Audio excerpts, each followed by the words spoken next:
Chapter 36. Killing the Keshi Demon and Vyoma. After being instructed by Kamsa, the demon Keshi assumed the form of a terrible horse. He entered the area of Vrindavan, his great mane flying and his hooves digging up the earth.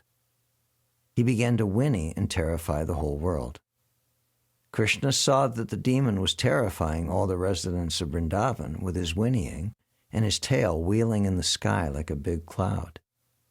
Krishna could understand that the horse was challenging him to fight. The Lord accepted his challenge and stood before the Keshi demon. As he called him to fight, the horse began to proceed towards Krishna, making a horrible sound like a roaring lion. Keshi rushed toward the Lord with great speed and tried to trample him with his legs, which were strong, forceful, and as hard as stone.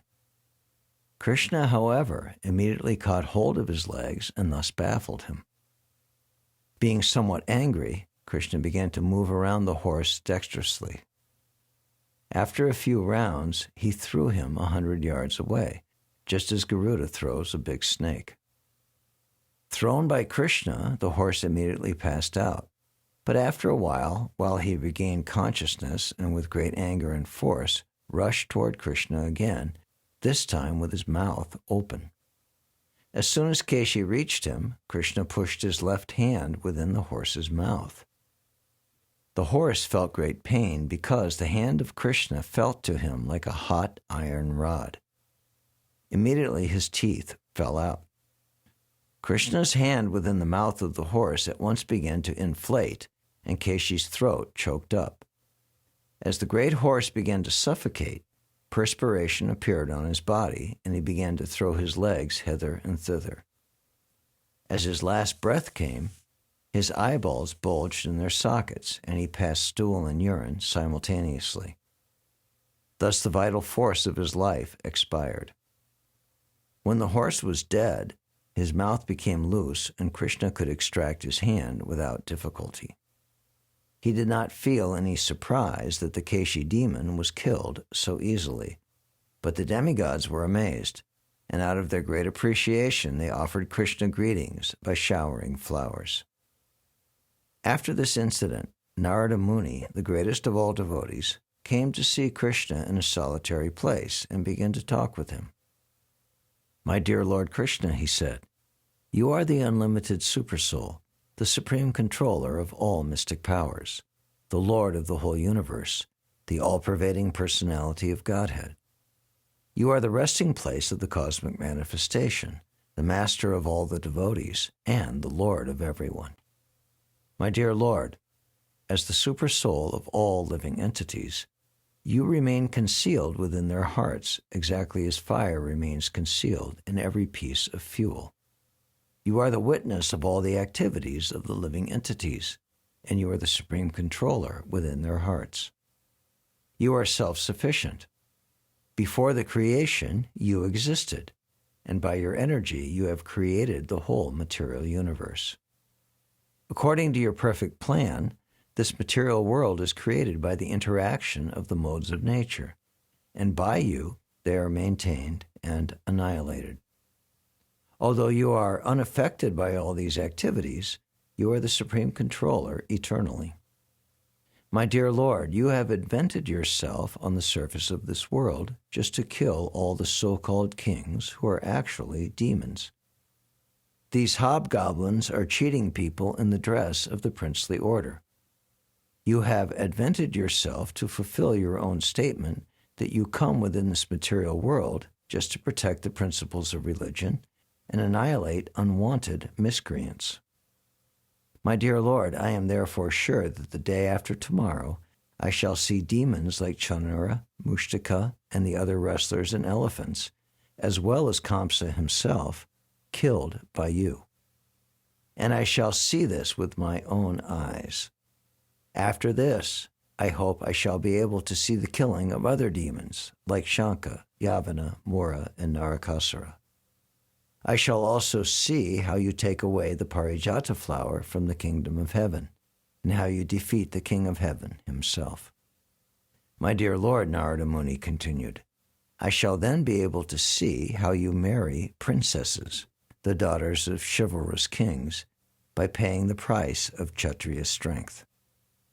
Whenever a Kshatriya wants to marry a very beautiful and qualified princess of a great king, he must fight his competitors and emerge victorious. Then he is given the hand of the princess in charity. I shall also see how you save King Nriga from a hellish condition, said Narada Muni. This you shall enact in Dwarka. I shall also be able to see how you get your wife and the Shamantaka jewel, and how you save the son of a Brahmin from death after he has already been transferred to another planet. After this, I will be able to see you kill the Pandraka demon and burn to ashes the kingdom of Kashi. I will see how you kill the king of Chedi and Dantavakra in great fights on behalf of Maharaj Yudhisthira. Besides all this, it will be possible for me to see many other chivalrous activities while you remain in Dwarka. And all these activities performed by your grace will be sung by great poets for all time.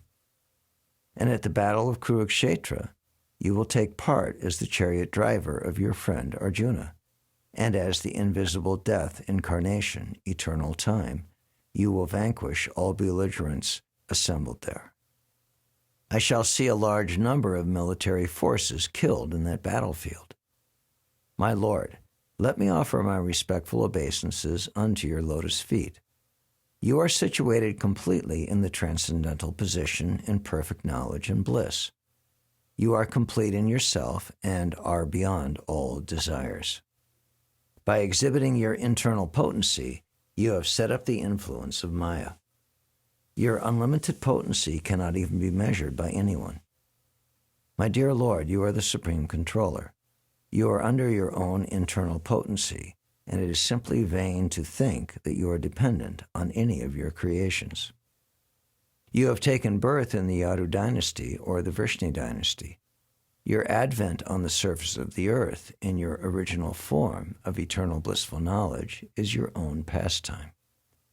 You are not dependent on anything but yourself. Therefore, I offer my respectful obeisances unto your lotus feet. Narada Muni wanted to impress upon people in general that Krishna is fully independent. His activities, such as his appearance in the family of Yadu or his friendship with Arjuna, do not necessarily oblige him to act or enjoy their results. They are all pastimes, and for him they are all play. But for us they are actual, tangible facts. After offering his respectful obeisances to Lord Krishna, Narada Muni took permission and left. After he had killed the Keshi demon, Krishna returned to tending the cows with his friends in the forest as though nothing had happened. Thus Krishna is eternally engaged in his transcendental activities in Vrindavan with his friends, the cowherd boys and gopis. But sometimes he exhibits the extraordinary prowess of the Supreme Personality of Godhead by killing different types of demons. Later that morning, Krishna went to play with his cowherd boyfriends on the top of the Govardhan hill. They were imitating the play of thieves and police. Some of the boys became police constables, and some became thieves, and some took the role of lambs. While they were thus enjoying their childhood pastimes, a demon known by the name of Vyomasura, the demon who flies in the sky, appeared on the scene. He was the son of another great demon named Maya. These demons can perform wonderful magic. Vyomasura took the part of a cowherd boy playing as thief and stole many boys who were playing the parts of lambs. One after another, he took away almost all the boys and put them in the caves of the mountain and sealed the mouths of the caves with stones. Krishna could understand the trick the demon was playing. Therefore, he caught hold of him exactly as a lion catches hold of a lamb. The demon tried to expand himself like a hill to escape arrest, but Krishna did not allow him to get out of his clutches. He was immediately thrown on the ground with great force and killed, just as an animal is killed in the slaughterhouse. After killing the Vyoma demon, Lord Krishna released all his friends from the caves of the mountain. He was then praised by his friends and by the demigods for these wonderful acts. He again returned to Vrindavan with his cows and friends. Thus ends the Bhaktivedanta purport of the 36th chapter of Krishna killing the Keshi demon and Vyomasura.